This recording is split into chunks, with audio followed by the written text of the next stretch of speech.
Okay, I'm going to try this one more time. It's my third time trying to make this video. For some reason my mic shut itself off. Anyway, so I tried this a couple different ways, and I had like a first try. I wasn't very happy with that at all, and then tried a little bit different method, and I think it came out quite a bit better this time. And this I used mostly this color replacement tool. Um, I did try the color correction. I tried all kinds of different methods, and it was not coming back from this red. That was just, the color's just totally gone. So I adjusted it as best I could with color, with the levels. And the RGB, I went through each one, red, green, and blue, and adjusted it as best I could. And then I used the color replacement tool to pick up colors and finish repairing the background. Now here I've got a whole lot of green showing, and I'm not real happy about that, so I'll fix that here in a little bit. But first I want to work on the bride. And I am a colorist. It's what I do for my hobby. I don't do this for a living. I'm definitely not a professional. I'm still learning. I've been doing this for probably about 15 years, but I still learn something new all the time. So my methods may not be the best. It may not be the smartest, the fastest, but they work for me. And anyway, I'll just show you what I did. So I kind of like this. It gives me kind of a head start on my background, but I don't want to mess with it. So I'm going to make a stamp visible, and that's Control Alt Shift and E. And that takes everything below there and just combines everything all onto a layer. So now I have a layer that I can work on, and I won't interfere with these other layers. I won't touch them. Just in case I mess up, I can trash it and start over. So what I did is I used the sponge tool, which is under dodge and burn, and I set the mode to desaturate and the flow 100%, and I just used that to take all the color out of the bride. And I'm not worried about being too precise here, because I'm going to fix that greenish color around her anyway. So I'm not going to worry about it. I'm just using a big soft brush just to make it go faster. I like using as big of a brush as possible. There's a few reasons why I do that. I like the results better because you get a nice soft edge without the harsh overlapping lines that if you use this hard brush, you will be fighting with all the time. Also, it helps me not miss anything. The bigger the brush is, the less likely I am to miss a spot when I'm working. So now that I've got her desaturated, I will add a new empty layer on top of that and change the blend mode here to soft light.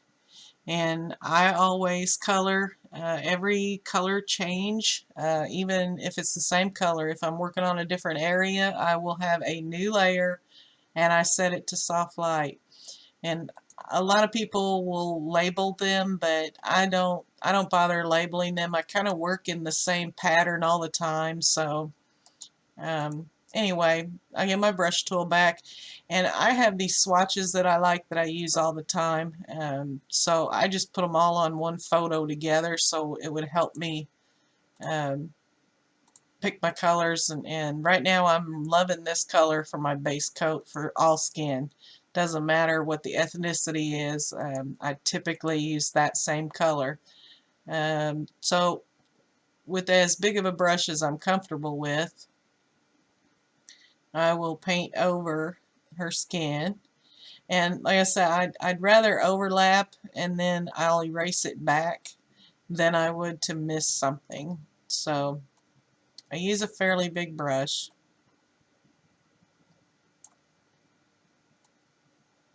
And then I'll come back with the soft eraser and just kind of clean up the edges where I got it in her hair a little bit.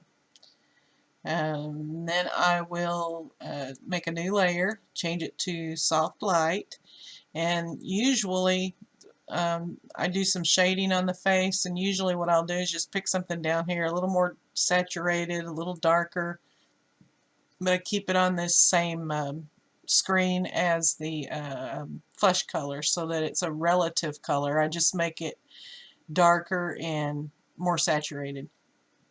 And it really doesn't matter exactly what color, because I do I lower the opacity so much that it really doesn't show. It just deepens the color a little bit where the shadows are. And I see one thing I forgot to do is go back and clean up my mess on the eyes. I left her eyes colored in. I'll have to fix that.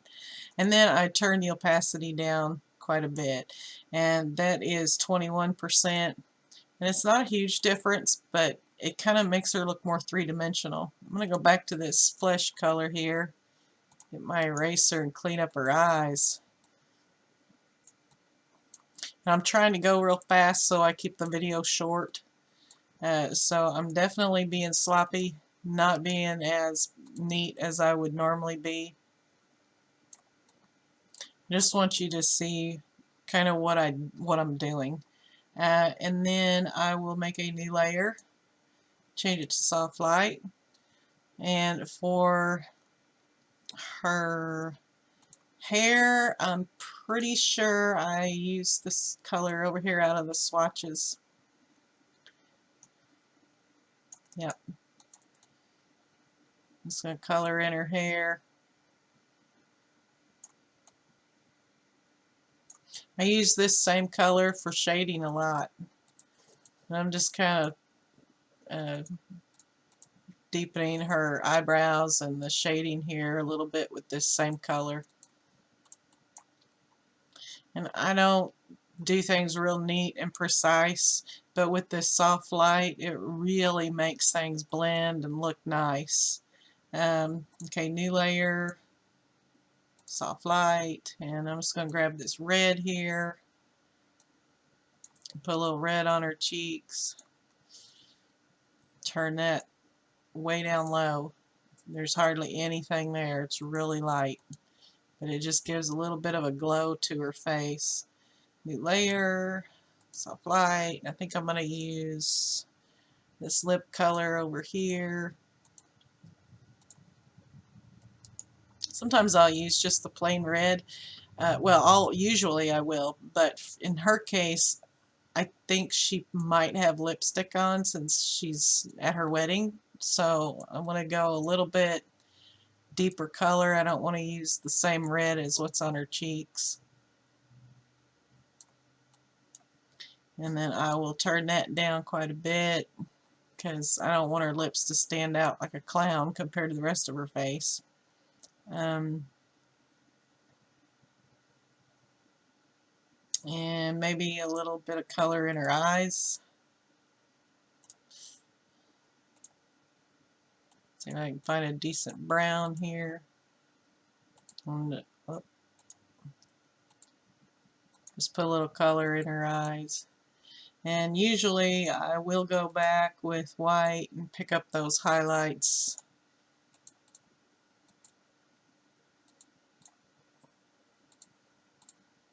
And if that's too bright, I can always turn down the opacity on that.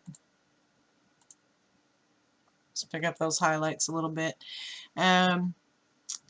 For her dress, thank you. Appreciate you like the way I did that. Normally with something that's white, and I usually do wedding dresses or snow, I will usually color it with this blue, and I just get like a really bright blue, or you can pick this one out of the swatches, either one. But I have noticed that painters, and even in real life, you can see, if you look out at, say, the snow, you will see that the shadows are kind of bluish. So I use blue whenever I'm shadowing or shading something that's white. I always use blue for the shadow color. And again, I'm just being really sloppy here. I hope you know I'm not normally this quick and messy with it. And well, it's real messy here. Let's see. Clean that up just a little bit. And then I'm going to turn the opacity down on this blue. And then I'm going to put a couple of layers of white over the top of it. And that way I can make it be gradually whiter. There may be a better way to do that, but probably or possibly, I haven't tried it to be honest, a gradient map might work well for that. I don't know. I like doing it by hand. So new layer, soft light, and I will get the white, and I'm going to go over this. Pretty much everything I colored blue, I'm going to cover it with white now.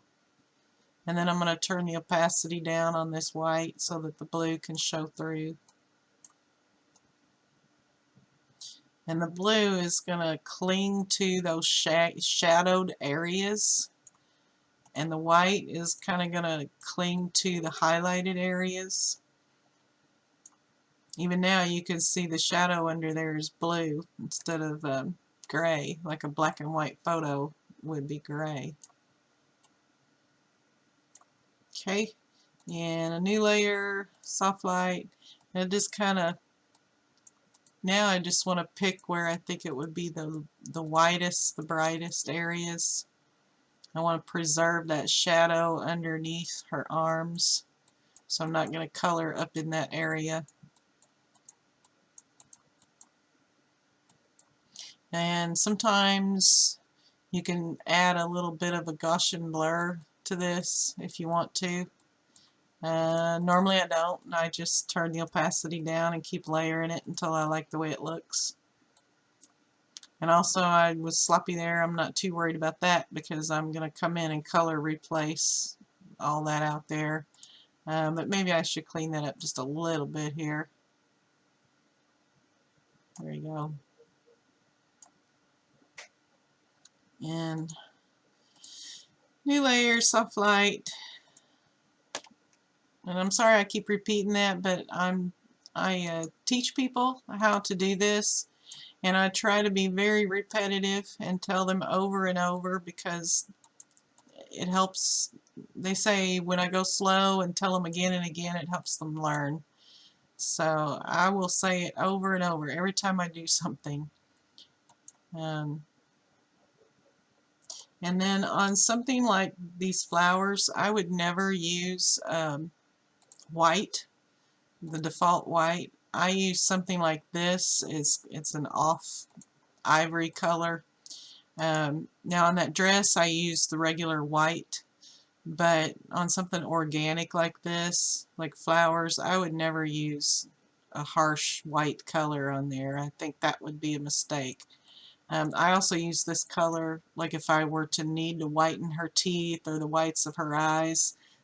Sometimes black and white photos will they'll just look gray, and I'll whiten it with this. I will not use the white color. And I forgot to color the stems of those flowers. Let's see. That was a new layer, soft light, and I think I used this shade of green right here to do it. I'm just going to put, and I'm going to use this green for some shading in here too. And maybe I don't like it right there. Okay. Yeah, that kind of gives the flowers a little bit of depth. So that's how I did all that. And then after that I made a new stamp visible, which was Control Alt Shift and E, and that combines all the layers below and puts them on one layer by themselves. And I will probably even duplicate that. It's just a habit to duplicate things. I think it's a good thing to do.